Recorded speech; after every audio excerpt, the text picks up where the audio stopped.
আমাদের জানতে হবে যে আমরা এই কৃষ্ণ ভক্ত হচ্ছি, তো আমার স্থান কোথায়? কৃষ্ণ ভক্তের স্থান কোথায়? এটা আমাদের জানতে হবে। হ্যাঁ, চৈতন্য চৈতামৃতে আছে মধ্যলীলায়, কৃষ্ণগণের মধ্যে জীবের কোন বড় কীর্তি? কোনটা বড় কীর্তি? কৃষ্ণ ভক্ত বলিয়া যাহার হয় খ্যাতি। যারা কৃষ্ণ ভক্ত সেটা সবচেয়ে বড় কীর্তি। বড় বিল্ডিং বানিয়ে দিল, একটা বড় ফ্যাক্টরি খুললো, ডাক্তার হলো, চাঁদে গেল, ভ্যালুলেস, কোনো ভ্যালু নেই তার। তাহলে কীর্তগণের মধ্যে জীবের কোন বড় কীর্তি? কৃষ্ণ ভক্ত বলিয়া হয় যাহার হয় খ্যাতি। যারা কৃষ্ণ ভক্ত তাদের খ্যাতি। তাই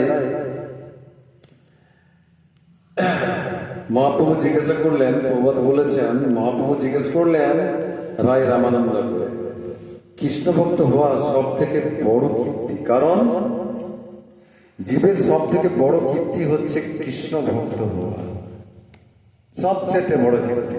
অনেক কিছু আছে, অনেক কিছু করবে, যে ডাক্তার, কবিতা, স্কুল মাস্টার, কিন্তু সবচেয়ে বড় কীর্তি কোনটা? হ্যাঁ, তো কৃষ্ণ ভক্ত বলিয়া যার খ্যাতি। এই জগতে যে খ্যাতি তা অনিত্য। এখানে যে এই জগতে যা খ্যাতি আছে, কি খ্যাতি? ডাক্তার, কেউ উকিল, কেউ আরো আরো অনেক কিছু কিছু, আরো অনেক বড় কিছু পেয়েছে। সে হয়তো চন্দ্রে যাচ্ছে, কেউ মহাকাশে যাচ্ছে, কত বড় বড় তার নাম হচ্ছে, কিন্তু সেটা হচ্ছে কতদিনের? সেটা অনিত্য, সেটা বেশি দিন টিকবে না। কিন্তু কৃষ্ণ ভক্ত মৃত্যুর পরেও তার খ্যাতি থেকে যাবে। তাই বলছে যে কৃষ্ণ ভক্ত বলিয়া যার হয় খ্যাতি। তো কৃষ্ণ ভক্ত নিত্য, হ্যাঁ, যেমন আমরা বলছি না, এবে যশ ঘোষক ত্রিভুবন, এবে যশ ঘোষক ত্রিভুবন, এই যশটা যেমন ত্রিভুবনে ছড়িয়ে যায়। তাই আমরা রূপ গোস্বামী শিক্ষা দিচ্ছেন কি, যে অনন্ত অচিন্ত বহু জন্ম ধরে আস্তে আস্তে আস্তে যেতে থাকি আমরা। বহু আর জন্ম করছি না, কখনো কুকুর, কখনো বেড়াল, কখনো আরো কিছু। হ্যাঁ, কিন্তু তাই আমার গীতাতে বলছে কি, বহু নাম জন্ম নামন্তে জ্ঞানবানম পপদ্যতে। যারা আমরা বহু জন্ম পার করে এসেছি, পার করার পর আমরা এই মনুষ্য জন্ম লাভ করছি। এই মনুষ্য জন্ম আমরা ঠিক মতো জায়গায় যদি প্রয়োগ করতে পারি, তাহলে কিন্তু আমাদের চারটি জিনিস ভোগ করতে হবে না। কি কি? জন্ম, মৃত্যু, জরা, ব্যাধি। এই চারটে জিনিস থেকে আমরা উদ্ধার পাবো, আর আমরা শরীর পাবো না। আমাদের মেন লক্ষ্যটা কি? ভাগবত শুনছেন, গীতা শ্রবণ করছেন, পাঠ করছেন, মেন লক্ষ্যটা হচ্ছে তার বডি না পাওয়া যায়। জরা মানে বুঝে, জরা ব্যাধি, এটা মানে জড় জীর্ণ হয়ে যাওয়া, জীর্ণতা। ব্যাধি মানে তো রোগ, তাহলে জরা ব্যাধি এগুলো বেশি জিনিস। তো বলছে আমাদের শরীর পাওয়া চলবে না। তো শরীর কি করে পাওয়া যাবে না? তার ব্যবস্থা আমাদের করতে হবে। শরীর না পাওয়ার ব্যবস্থা কোনগুলো? এই ভাগবত শ্রবণ করা, হ্যাঁ, গীতা পাঠ করা, তার মধ্যে সর্বশ্রেষ্ঠ হচ্ছে নাম করা। নাম দেখুন, সেদিন ভাগবত শ্রবণ করেছিলেন, লাস্টে কি বললো? হরির নামের পো কে বলম কলো নাচতে গতির অন্যতা। নাম ছাড়া কোনো উপায় নাই। তাহলে জেনে যাচ্ছেন, তাও যদি না করেন তাহলে অপরাধ হয়ে যাবে না। তাই আমরা নামকে আশ্রয় করে চলবো। কাকে আশ্রয় করে? নামকে আশ্রয় করে চলবো। তাই কি বলছে?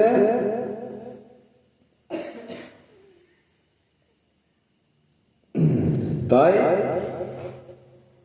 মহাপ্রভু কি চেয়েছেন? নিষ্কাম ভক্ত। মহাপ্রভু যে প্রচার করছেন কিসের জন্য? কি প্রচার করে গেছেন? নিষ্কাম হতে হবে। কৃষ্ণ ভক্ত নিষ্কাম, অতএব শান্ত। কি বলছে? কৃষ্ণ ভক্ত নিষ্কাম, তার কামনা বাসনা নাই। কৃষ্ণ ভক্ত নিষ্কাম, অতএব শান্ত, ভক্তি মুক্তি সিদ্ধিকামী, সকলেই অশান্ত। কি বলছে? ভক্তি মুক্তি সিদ্ধিকামী, তারা সকলেই কিন্তু অশান্ত। তারা চাইছে কি? চাইছে ভক্তি, ভোগ করতে চাইছে, মুক্তি চাইছে, সিদ্ধি লাভ করতে চাইছে। কিন্তু তারা অশান্ত। তারা চাইছে, ভক্তি, ভোগ করতে চাইছে, মুক্তি চাইছে, সিদ্ধি লাভ করতে চাইছে, কিন্তু তারা অশান্ত। তারা চাইছে কি? চাইছে ভক্তি, ভোগ করতে চাইছে, মুক্তি চাইছে, সিদ্ধি লাভ করতে চাইছে, কিন্তু তারা কিন্তু অশান্ত। তাই আমাদের এগুলো এগুলোর মধ্যে থাকবো না আমরা, সবকিছু করবো কৃষ্ণ নিয়ে করবো। যত করসি যত স্নাসি যত জোসি দাসি যত তপস্যসি কুন্তেও তৎপুরুষ মত অর্পণম। যা কিছু করছো অর্জুন তুমি সব, অর্জুন বলছে যে আমার মনকে আমি স্থির করতে পারছি না। অর্জুনের এরকম দশা আমাদের মতো, কিন্তু অর্জুনের কি দশা ছিল? অর্জুন আমাদের মঙ্গলের জন্য তিনি এইটা করেছেন। কি করেছেন? কৃষ্ণকে শুধিয়েছেন। কি শুধিয়েছেন? যে আমার মন, হ্যাঁ, চঞ্চল মন কৃষ্ণ, আমার মন কৃষ্ণ চঞ্চল চঞ্চল, আমি একে স্থির করতে পারছি না, আমি কিসে ঠিক করবো একে? তখন বলছেন মন মনা ভব মদ ভক্ত মদ জাতি মাম নমস্কার, আমাকে প্রণাম করো, আমাকে নমস্কার করো, আমার ভক্ত মদ ভক্ত। আর যত করসি যত স্নাসি যত জুহসি দদাসি যত তপস্যসি কুন্তে তৎপুরুষ মত অর্পণম। তৎপুরুষ, যা কিছু করছো সব আমাকে অর্পণ করে করো। আজ একাদশী কারা কারা করছে? সবাই? আপনি করছেন আগে? আর কেউ নেই? আপনি দুজনার তিনজনার মাথায় কি হয়নি? হাতটা করে উঠছে। আর কেউ ওইদিকে করেছেন আপনারা? বাহ, একাদশী ব্রত হয়েছে তাহলে খুব ভালো। আপনারা করেন নেই? ওই যে মাথায় কি নাম হয়নি একাদশী? একাদশী করেন নাই? আপনি করেছেন? আপনি তো করেন। দেখুন আমরা কি চাচ্ছি? সুখ স্বপ্নে, শান্তি কোথায়? শ্মশানে। এটা সত্যি কথা। কারণ কেন?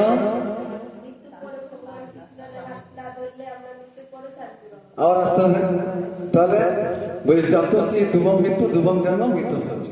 গীতাতে বলছে অর্জুন তুমি যে দুঃখ করছো যে আমার দাদুকে মেরে দেবো, পিতামহকে মেরে দেবো, আমার যেটা ছেলেকে মেরে দেবো, দুঃখ কেন পাচ্ছ? যার জন্ম হয়েছে তার মৃত্যু হবে। জাতশ্রী দুবম মৃত্যু দুবম জন্ম মৃত্যুশ্চ তস্মাৎ অপরিহার্যে নতুম সচিতম অরসি। তুমি কেন শোক করছো? যার জন্ম হয়েছে তার মৃত্যু কিন্তু হবেই। আমি ভাবছি আমি মরবো না, শ্মশানে আসছি, বুড়াতে আসছি, কিন্তু একবারের জন্য মনে হচ্ছে না যে আমি মরবো। 7 দিনের মধ্যে একদম মরে যাবে। হ্যাঁ, তাই আমাদের কি করতে হবে? অর্জুন এই কথাগুলো শ্রবণের মাধ্যমে কি লাভ হয়েছিল অর্জুনের? অর্জুনের কি লাভ হয়েছিল তুমি বলো? তোমার নামটা বলি, কি নাম?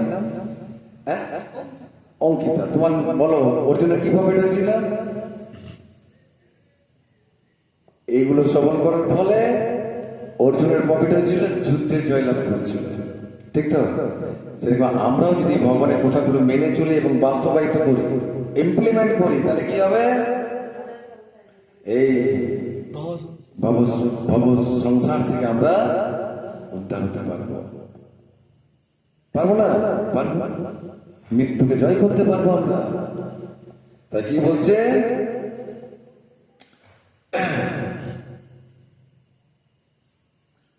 আমরা যত আশা পাবো, যত আশা চাইবো, আশা করবো। তাই বলছে আশা পাই যত যত ক্লেশ দেয় অবিরত। যত চাইবেন তত কিন্তু ক্লেশ আমাদের একদম রেডি হয়ে আছে। আপনি যেটা চাইবেন তার সেরকম ক্লেশ রেডি আছে। কিন্তু কৃষ্ণকে যদি আমার পাওয়ার চেষ্টা করি সেখানে ক্লেশ নাই, সেটাতে ক্লেশ নাই। কিন্তু কৃষ্ণকে বাদ দিয়ে কিছু করুন, ক্লেশ রেডি আছে। আপনি তো বলেন ভালো বাড়ি চাই, নিশ্চয়ই বাড়ি দিয়ে দেবেন। পিছলে পড়ে কোমর ভেঙে যাবে তার জন্য কিন্তু ভগবান দায়ী না। তাই আছে মার্বেল দিয়ে বাড়ি নিয়ে নিলেন, পড়ে গেলে কোমর ভেঙে গেল, তার থেকে ভগবান হবে কি?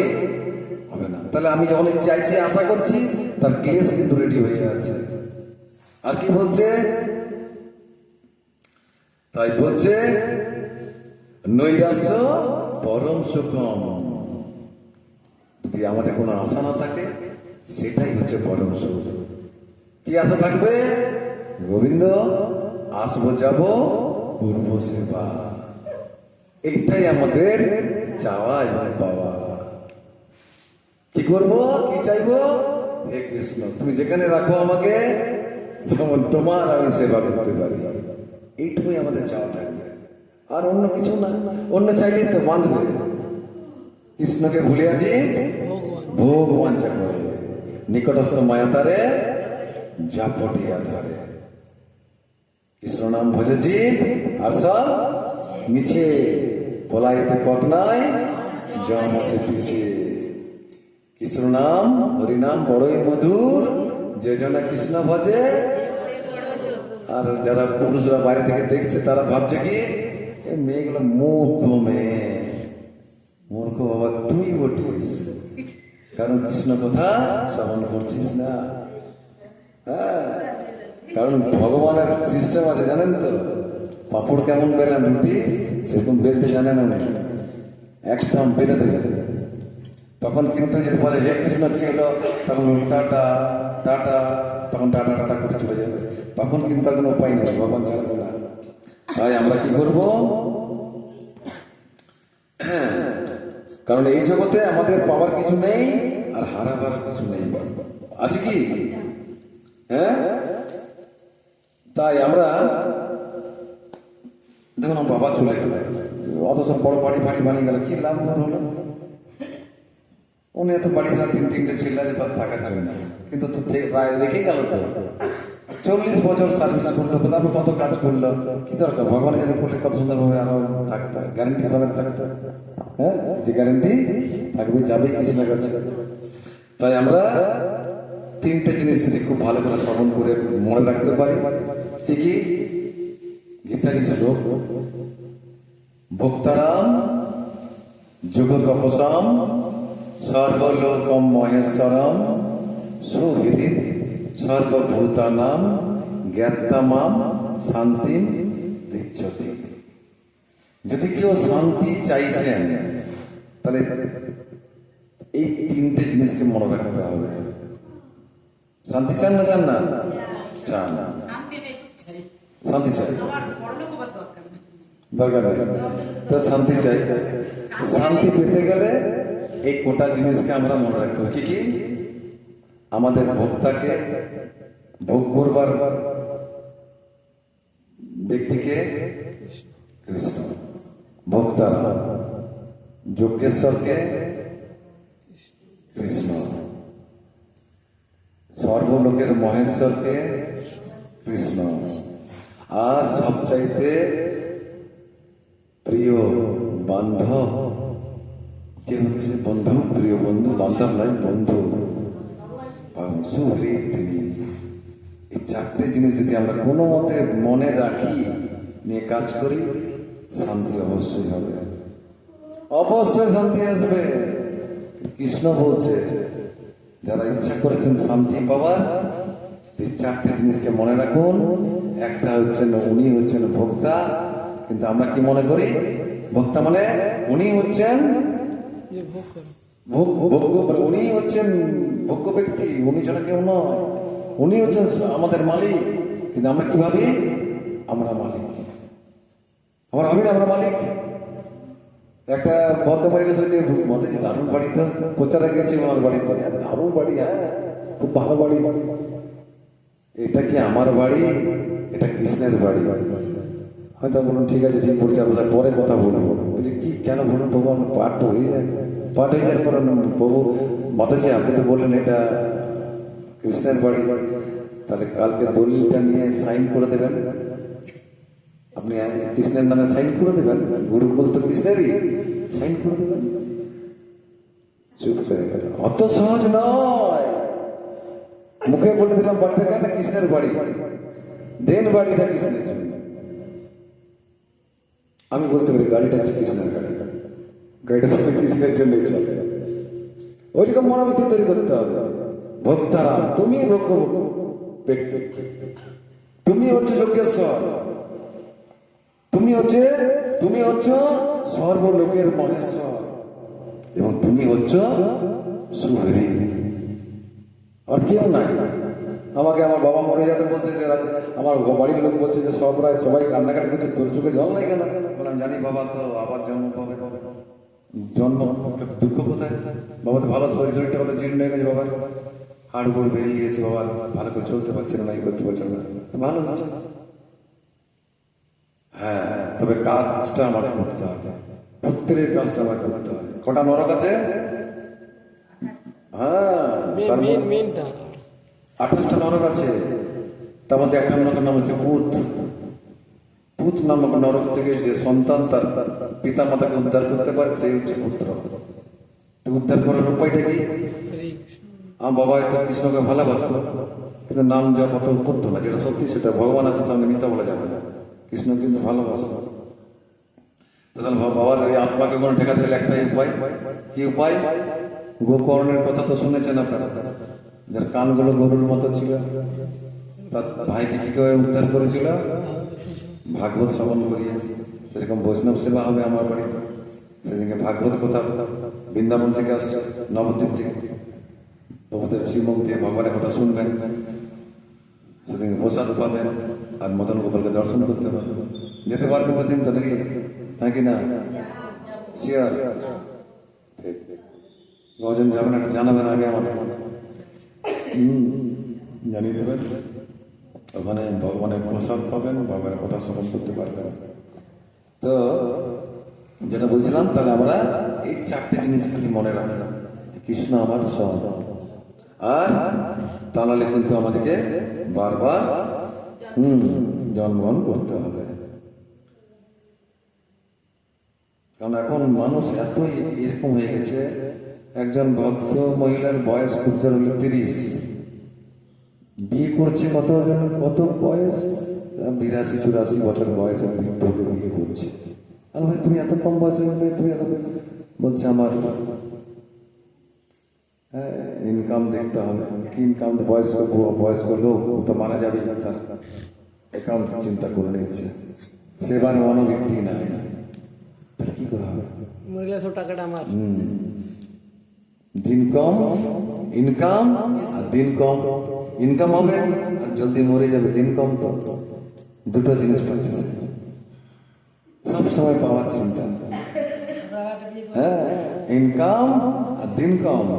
দিন কম মানে 82-80 বছর, 75।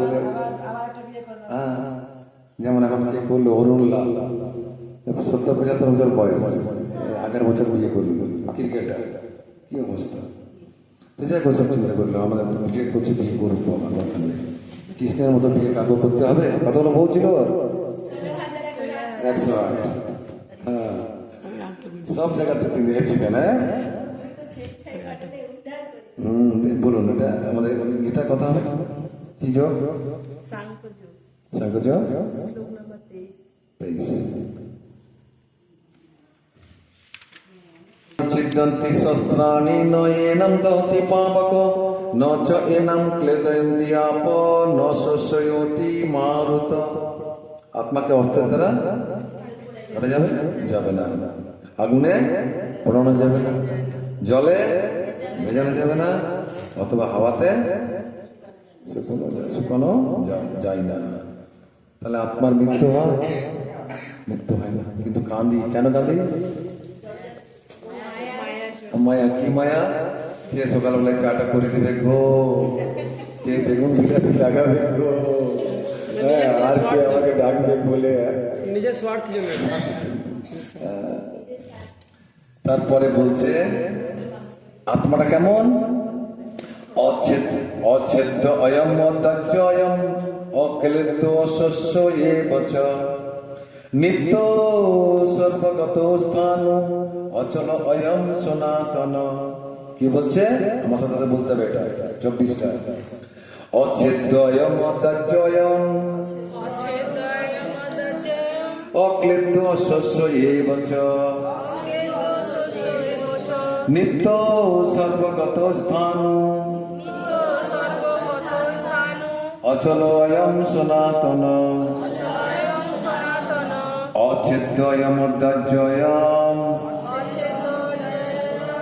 অক্লেদ্য শস্য এবচ নিত্য সর্বগত স্থান অচল অয়ম সনাতন। অচ্ছেদ্য অয়ম অদাহ্য অয়ম অক্লেদ্য শস্য এবচ নিত্য সর্বগত স্থান অচল অয়ম সনাতন। অচ্ছেদ্য অয়ম মানে আত্মা, অদাহ্য মানে পড়ানো যায় না, অয়ম মানে আত্মাকে, অক্লেদ্য মানে ভিজানো যায় না, অশস্য মানে শুকানো যায় না, এ বচ অবশ্য এ বলতে অবশ্য চ মানে এবং নিত্য মানে চিরস্থায়ী, সর্বগত মানে সর্বব্যাপ্ত, স্থান ও অপরিবর্তনীয়, অচল মানে নিশ্চল, অয়ম মানে এই আত্মা, সনাতন মানে নিত্য বর্তমান। অনুবাদ পড়ো অঙ্কিতা, বলো জোরে জোরে পড়ো। এই আত্মা অচ্ছেদ্য, অধার্য, অক্লেদ্য ও অশস্য। অশস্য। আত্মা চিরস্থায়ী, সর্বব্যাপ্ত, অপরিবর্তনীয়, অচল, সনাতন। তারপর পড়ো মাতাজি। পারমাণবিক আত্মার এই সমস্ত গুণাবলী অনিবার্যভাবে প্রমাণ করে যে সে অবশ্যই পরমাত্মার পরমাণু সদৃশ অংশ এবং সে নিত্যকাল অপরিবর্তিতভাবে একই পরমাণু রূপে বর্তমান থাকে। দেখুন কি বলছে, তাহলে আত্মা কোথা থেকে এসছে? পরমাত্মা থেকে। তাহলে পরমাত্মার যে গুণগুলো আছে আত্মার মধ্যে সেগুলো আছে, ঠিক আছে না? কিন্তু পরমাত্মার মতো সে শক্তিমান নন, কারণ পরমাত্মা হচ্ছে কেমন? বিশাল, আর আত্মা হচ্ছে অনু, ক্ষুদ্র, ক্ষুদ্রাতি ক্ষুদ্র। তার জন্য কি হয়, এই আত্মা এই জড়জগতে এসে পরে মায়ার বন্ধনে আবদ্ধ হয়ে যায়, ঠিক। কিন্তু ভগবান মায়াধীশ, তাকে মায়া আবদ্ধ করতে পারে না। তাই কি বলছে, নিত্যকাল অপরিবর্তিতভাবে একই পরমাণু রূপে চিরকাল বর্তমান থাকে। যেমন পরমাত্মা ভগবানের থেকে অসংখ্য আত্মা তৈরি হচ্ছে, কিন্তু আত্মার থেকে একটা আত্মাও তৈরি হয় না। অপরিবর্তিতভাবে একই পরমাণু রূপে চিরকাল বর্তমান থাকে।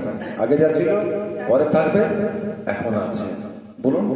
এই ক্ষেত্রে অদ্বৈতবাদের তত্ত্ব প্রয়োগ করা খুব কঠিন, কারণ জীবাত্মা কখনোই পরমাত্মার সঙ্গে এক হয়ে যেতে পারে না। হ্যাঁ, তাহলে জীবাত্মা আত্মা পরমাত্মায় পরিণত হতে পারে না। জড় কলুষ থেকে মুক্ত হবার পর জীবাত্মা ইচ্ছা করলে ভগবানের দেহ নির্গত ব্রহ্ম জ্যোতিতে চিৎকণা রূপে বিরাজ করতে হ্যাঁ, পারে। কোথায় সেটা? জায়গাটা কি নাম? লক্ষ্মীধাম বলে। কি ধাম বলে? লক্ষ্মীধাম। কোনটাকে? বৈকুণ্ঠকে। বৈকুণ্ঠপতি, বৈকুণ্ঠের যে ঈশ্বর, সেই জায়গাটা বৈকুণ্ঠটাকে কি বলে? ভগবানের দেহ নির্গত রশ্মি ছোটার দ্বারা আলোকিত সেই জায়গাটার নাম কি? বৈকুণ্ঠ। কিন্তু গোলক আলাদা, বৈকুণ্ঠ আলাদা। বৈকুণ্ঠ অনেকগুলো আছে, কিন্তু গোলক একটাই, ঠিক। বলুন। কিন্তু বুদ্ধিমান জীবাত্মারা ভগবতাত্মে প্রবেশ করে ভগবানের সাহচর্য লাভ করে। হ্যাঁ, কিন্তু জীবাত্মা যারা বুদ্ধিমান জীবাত্মা, তারা কি চায়? বৈকুণ্ঠে যেতে চাইবে না। কোথায় যেতে চায়? গোলক। হ্যাঁ, গোলক যেতে চাই। বলুন। এখানে সর্বগত শব্দটি তাৎপর্যপূর্ণ, কেননা এই বিষয়ে কোনো সন্দেহ নেই যে ভগবানের সৃষ্টি সর্বত্র আত্মা বিরাজ করছে। হ্যাঁ, আত্মা বিরাজ করে। জলে, স্থলে, অন্তরিক্ষে, মাটির মধ্যে, এমনকি আগুনের মধ্যেও জীবাত্মা রয়েছে। এখন ধরুন অনেকে বিশ্বাস করবে কি যে সূর্যের মধ্যে আত্মা আছে। সূর্য লোক যদি থাকে, সূর্য দেব যদি থাকে, তাহলে আত্মা আছে। ভগবানের সৃষ্টিটাই ওইরকম টেম্পারেচারের শরীর আছে, মানে যে আগুনটাকে, ওই হিটটাকে সহ্য করার ক্ষমতা আছে, ঠিক। তাহলে আমাদের সূর্যদেব মানে জীব আত্মা আছে। বলুন। আগুনে আত্মা নেই, এই মতবাদটি গ্রহণযোগ্য নয়, কেননা এখানে স্পষ্টভাবে বলা হয়েছে আগুন আত্মাকে দহন করতে পারে না। তাই সূর্যলোকেও সেখানকার, কারণ আগুন আত্মাকে দহন করছে। এই জন্য আমরা পড়লাম, ন দহতি পাপক, ন এনাম দহতি পাপক। পাপক মানে কি? আগুন। এই জন্য দহতি মানে দহন করতে পারে না। কাকে? ন এনাম মানে এই আত্মাকে, দহতি পাপক। পাপক মানে অগ্নি, পাপক মানে কি? আগুন। তাহলে আগুন আত্মাকে, তাহলে নিশ্চয় কোনো আত্মা আছে। সূর্যলোকেও আত্মা আছে। বলুন। তাই সূর্যলোকেও সেখানকার উপযোগী দেহ ধারণ করে জীবাত্মা রয়েছে। হ্যাঁ, তাহলে সেরকম হিট, সেই শক্তি সেই জীবাত্মার মধ্যে আছে, যে সূর্যের যে তাপটা, সেটা সহ্য করার ক্ষমতা তার মধ্যে ভগবান দিয়েছে। বলুন। সূর্যলোকে যদি জীব না থাকতো, তাহলে সর্বগত সর্বত্র আত্মার গতি উক্তিটি অর্থহীন হয়ে যেত। হ্যাঁ, এখানে ভগবান সর্বগত বলছেন, তো ভগবান কথা কি মিথ্যা হবে? হবে না। এরা মিথ্যা কথা বলছে, বৈজ্ঞানিকরা। চাঁদে গেছি, এই গেছে, সে গেছে, যা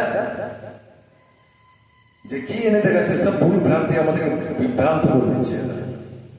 1972 সালে আমার জন্ম হয়নি, 1972 সালে বলছে মহাকাশ যান একটা ছেড়েছে নাকি রাশিয়া, সেটা বলছে এখনো চলছে 50 বছর পর্যন্ত, কোনো খবর নাই। সেরকম যারা যাচ্ছে সব আমাদের কথা বিশ্বাস করার কোনো দরকার নেই। কৃষ্ণের কথাটাই হচ্ছে বিশ্বাসযোগ্য। হ্যাঁ, তাই সর্বগত মানে আত্মার সর্বত্র আত্মার গতি কথাটি ব্যবহার করা হতো না। তাহলে যদি আত্মা সব জায়গায় না থাকতো, এটা আমার সাথে পড়ুন। অব্যক্তয়ম অচিন্তয়ম অবিকার্যয়ম উচ্যতে তস্মাৎ এবং বিদিত্তায় নাম্ন অনুশোচিত মহর্ষি। এই আত্মা কেমন? এই আত্মা অব্যক্ত, অচিন্ত, অবিকারী বলে শাস্ত্রে উক্ত হয়েছে। অতএব এই সনাতন স্বরূপ অবগত হয়ে দেহের জন্য তোমার শোক করা উচিত নয়। দেহের জন্য শোক করা আমাদের উচিত নয়। হ্যাঁ, আমরা দেখুন না, শরীরের দ্বারা আমরা কি করে আমরা শরীরকে চিন্তা করি। আমরা শরীরে বেশি চিন্তা করি কিনা? সারা দিনটা শরীর নিয়ে চিন্তা, যেটা আমার সাথে যাবে না। তাই আমরা কি করবো? এই আত্মা অব্যক্ত, অচিন্ত, অবিকারী বলে শাস্ত্রে উক্ত হয়েছে। তারপর যে প্রবাদ বলছে, পূর্বে বলা হয়েছে জড়জাগতিক বিচারে আত্মার আয়তন এত সূক্ষ্ম যে সবচেয়ে শক্তিশালী অণুবীক্ষণ যন্ত্রের সাহায্যে তাকে দেখা যায় না। আত্মাকে দেখতে পাওয়া যায় কেন? তার ওজন কত? কেশাগ্রের অগ্রভাগে 10,000 ভাগের 1 ভাগ। তো তাকে দেখা যাবে? যাবে না। কিন্তু ওই আত্মার ওই পরিমাণটা আমার শরীরেও আছে, একটা হাতির শরীরেও আছে, একটা তিমিঙ্গিল মানে তিমি মাছ, ওর শরীরেও সেই ওইটুকুটাই আছে। তাই বলছে, তাই সে অদৃশ্য। আত্মার অস্তিত্বকে পরীক্ষামূলকভাবে বৈজ্ঞানিক গবেষণার দ্বারা প্রমাণ করা যায় না। এর একমাত্র প্রমাণ হচ্ছে শ্রুতি প্রমাণ বা বৈদিক জ্ঞান। কিসে প্রমাণ? শ্রুতি শুনে জানা যাবে যে ভাই আত্মা আছে। আত্মার অস্তিত্ব আমরা সবসময় অনুভব করতে পারি। আত্মার অস্তিত্ব অনুভব করতে পারি বলেই আমি যেমন হাত নাড়ছি, তাহলে কি আত্মা আছে বলে হাত পা নড়ছে? হ্যাঁ, আত্মা আমি যদি আত্মা না থাকে তাহলে কি হাত পা নাড়তে পারবো? তাহলে আত্মা আছে বলে আত্মা নাড়ছে।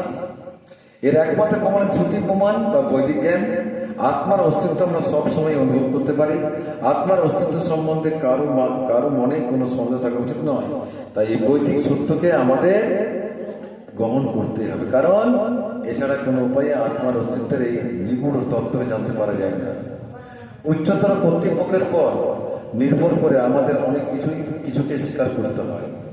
উচ্চতর কর্তৃপক্ষ মানে উচ্চতর যারা আমাদের আরো যারা বিষ্ণু তত্ত্ববেত্তা, তাদের কথা আমাদেরকে মেনে চলতেই হবে। ওরা জেনেছেন তাই লিখেছেন, ওনারা লিখেছেন দিব্য দৃষ্টির দ্বারা, তাই আমরা জেনেছি, আমরা জানতে পারছি। তাই তাদের কথা মেনেই আমাদের চলতে হবে। আমাদের পিতৃর পরিচয় যে আমার মায়ের কাছ থেকে জানা ছাড়া কোনো উপায় জানতে পারা যাবে? আমার বাবাকে আমার মাই জানিয়েছে। সেরকম ভগবানকে জানতে গেলে কে জানাবে? তার মাতা মাকে গীতার দ্বারাই আমরা আমাদের পরম পিতাকে জানতে পারবো। তাই কি বলছে? এবং মায়ের প্রদত্ত পিতৃ পরিচয়কে যেমন আমরা অস্বীকার করতে পারি না, আত্মা সম্বন্ধে যেমন বৈদিক জ্ঞান ও শ্রুতি প্রমাণ ছাড়ার কোনো উপায় জানা সম্ভব নয়।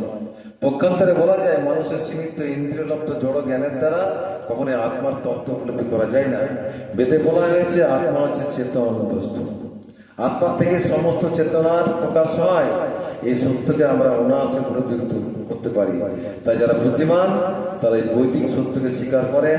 দেহের পরিবর্তন হলেও আত্মার কোনো পরিবর্তন কিন্তু হয় না। আত্মার পরিবর্তন হবে না। দেহ তখন ছোট ছিলাম, মাঝারি হয়েছিলাম, তারপর আর কত করে হলো, এখন বয়স হতে যাচ্ছে। তার মানে দেহের পরিবর্তন হয়, আত্মার পরিবর্তন হয় না। তারা এই বৈদিক সত্যকে স্বীকার করেন। দেহের পরিবর্তন হলেও আত্মার কোনো পরিবর্তন হয় না। চির অপরিবর্তনীয় আত্মা চিরকালীন বিভু চৈতন্য পরমাত্মার পরমাণু সদৃশ্য অংশরূপে বিদ্যমান থাকে। এখন ছিল, আগে ছিল, হাজার হাজার বছরও সে একইভাবে থাকবে। আর কি বিশিষ্ট পরমাত্মা ভগবান হওয়া কখনোই সম্ভব নয়। বেদে নানা রকম ভাবে বারবার এই কথার উল্লেখ করা হয়েছে, যাতে আমরা আত্মার অস্তিত্বকে উপলব্ধি করতে পারি। কোন তত্ত্বকে নির্ভুলভাবে এবং সমগ্র রূপে বুঝতে হলে সেই জন্য তার পুনরাবৃত্তি দরকার।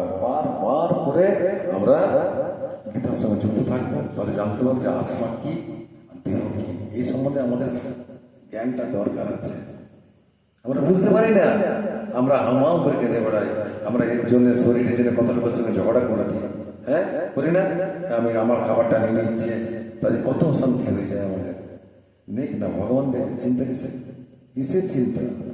খালি বিশ্বাস করুন, শ্রদ্ধা শব্দে বিশ্বাস কয়ে শরীর নিশ্চয়, কৃষ্ণে ভক্তি কইলে সর্বকর্ম কৃত হয়। কৃষ্ণের যদি আমি কর্ম করি তাহলে সর্বকর্ম কৃত হয়ে যাবে।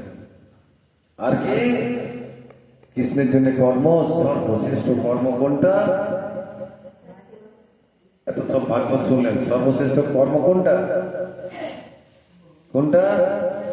হ্যাঁ কি বলছেন? হ্যাঁ, নাম করতে হবে, নাম আপনাকে করতে হবে। নামের মধ্যে সব ঢুকে আছে গো, ভূত ঢুকে আছে এর মধ্যে, এর মধ্যে সব কিছু, এর মধ্যে আনন্দ, এর মধ্যে গোলক যাবার রাস্তা রেডি করা আছে। অনেক সময় চলে গেছে, আর মিস করবেন না। এরপরে যদি না করেন তার দায় কিন্তু ভগবান নেবেন না, সুযোগ দিয়েছে। হ্যাঁ, সে সুযোগ কাজে লাগান, যেন তেন প্রকারণে নামকে আশ্রয় করে চলুন, ঠিক আছে? আর নামের আগে সেটা হচ্ছে সাধুসঙ্গ। সাধুসঙ্গ করুন, নামের আশ্রয় গ্রহণ করুন, ভগবত ধামের টিকিট রেডি করে নিন। ভগবত ধাম যাবার টিকিট একদম কি বলে এটাকে, কনফার্ম করে নেন, কনফার্ম করে নিতে হবে যে আমি ভগবত ধাম যাবো, ঠিক আছে? হাত তুলে বলুন, হরে কৃষ্ণ কৃষ্ণ কৃষ্ণ হরে হরে, হরে রাম রাম রাম হরে হরে। ভুবন মঙ্গল হরিনাম সংকীর্তন কি, শ্রীনিবাস প্রভু মানিক চাঁদ প্রভু কি, গুরুদেব কি, নিতাই গৌর প্রেমানন্দে। একটা জিনিস কিন্তু 5 মিনিট সময় দিতেই হবে আমাদের। আজ একাদশী